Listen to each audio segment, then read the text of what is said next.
नमस्कार। YouTube channel glimpse of Indian history by doctor Mohanlal Gupta में आपका स्वागत है।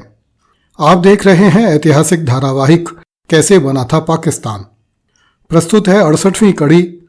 मोहम्मद अली जिन्ना ने अंग्रेजों से कहा, बांटो और भागो। पिछली कड़ी में हमने चर्चा की थी कि जब क्रिप्स कमीशन ने पाकिस्तान की मांग को सीधे शब्दों में स्वीकार नहीं किया, तब मोहम्मद अली जिन्ना ने अपनी आवाज और तीखी कर दी। किंतु इसी बीच तत्कालीन वायसराय लॉर्ड लिनलिथगो ने एक विचित्र खेल कर दिया, जिससे जिन्ना को अपनी पूरी योजना में पलीता लगता हुआ दिखाई देने लगा। जब लिनलिथगो ईस्वी 1936 में वायसराय बनकर भारत आया था, तब उसे लक्ष्य दिया गया था कि वह भारत सरकार अधिनियम 1935 के तहत भारत के 11 गवर्नरों के प्रांत, 6 चीफ कमिश्नरों के प्रांत और भारत की 566 देशी रियासतों को मिलाकर एक भारत संघ का निर्माण करे, जिसे इंग्लैंड की सरकार के अधीन स्वायत्तता दी जा सके। इस लक्ष्य को प्राप्त करना ही लिनलिथगो के जीवन का लक्ष्य बन गया था। इसलिए लिनलिथगो कभी भी पाकिस्तान की मांग से सहमत नहीं हुआ। हालांकि ईस्वी 1936 से 1942 तक परिस्थितियां तेजी से लिनलिथगो के हाथों से निकलती जा रही थीं।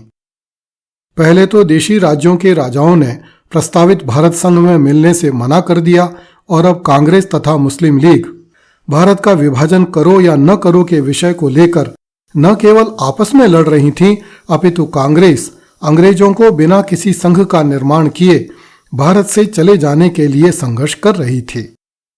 अब जबकि क्रिप्स कमीशन असफल होकर लौट गया था, लिनलिथगो अपने मूल एजेंडे पर लौट आया। लिनलिथगो ने 17 दिसंबर 1942 को एसोसिएटेड चैम्बर ऑफ कॉमर्स की वार्षिक सभा में एक ऐसा वक्तव्य दिया जो अंग्रेज शासक मुस्लिम लीग की स्थापना के बाद से कभी नहीं देते थे। लिनलिथगो ने कहा कि भारत की भौगोलिक एकता बनाई रखी जाएगी, क्योंकि विभाजित भारत का विश्व में कोई महत्व नहीं रह जाएगा। लिनलिथगो के इस बयान पर मुस्लिम लीग के नेता आग बबूला हो गए। वायसराय न केवल मुस्लिम लीग के अब तक के परिश्रम पर पानी फेर रहा था, अपितु वह सीधे सीधे उन कांग्रेसियों का पक्ष ले रहा था जो अंग्रेजों को आधी रात में ही भारत छोड़कर चले जाने को कह रहे थे। इसलिए मुस्लिम लीग के नेताओं ने पाकिस्तान की मांग के समर्थन में अपनी आवाज और तीखी कर दी, ताकि मुसलमानों की आवाज भारत की सरहदों को पार करके विश्व युद्ध लड़ रहे मित्र राष्ट्रों के कानों तक अच्छी तरह पहुंच जाए। मुस्लिम लीग द्वारा अपनी आवाज तीखी कर दिए जाने के बावजूद इंग्लैंड के कानों पर जूं तक नहीं रेंगी और पाकिस्तान की मांग 1 इंच भी आगे नहीं सरकी। इस कारण मुस्लिम लीग सीधे सीधे लिनलिथगो का ही विरोध करने लगी। इस पर 1 अक्टूबर 1943 को लंदन की सरकार ने लिनलिथगो को भारत से वापस बुला लिया और उसके स्थान पर लॉर्ड वेवेल को भारत का वायसराय एवं गवर्नर जनरल बनाकर भेज दिया। लॉर्ड वेवेल ब्रिटिश सेना में फील्ड मार्शल था और संसार भर के मोर्चों पर प्रथम विश्व युद्ध एवं द्वितीय विश्व युद्ध सहित कई युद्ध लड़ चुका था। इस समय द्वितीय विश्व युद्ध में अंग्रेजों की हालत पतली थी और उन्हें लगता था कि अंग्रेजों को जापान तथा जर्मनी के सामने घुटने टेकने पड़ सकते हैं।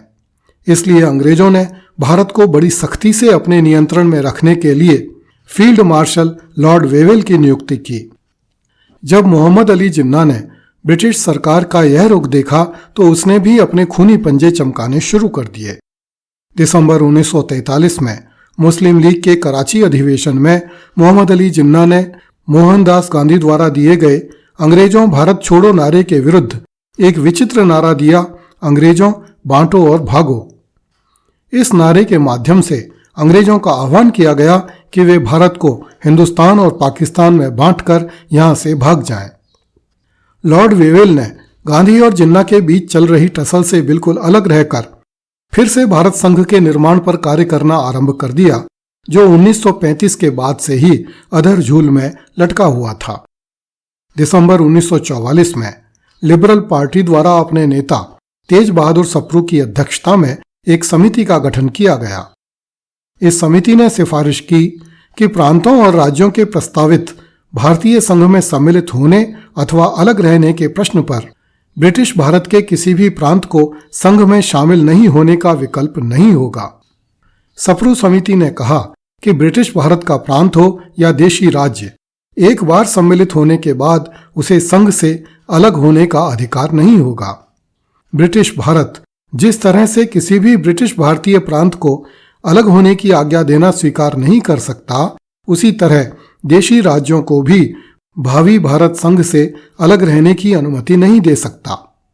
सप्रू समिति के अनुसार भारतीय संघ केवल एक राज्य होगा जिसमें संघीय इकाइयां होंगी, चाहे वह ब्रिटिश प्रांतों की हों या देशी राज्यों की। संघ से असंबद्ध राज्य भी होंगे। किसी भी विदेशी शक्ति का इन इकाइयों पर कोई अधिकार नहीं होगा, चाहे वे संघ में शामिल हों या न हों। अगली कड़ी में देखिए, जिन्ना ने गांधी से कहा, पहले पाकिस्तान फिर आजादी।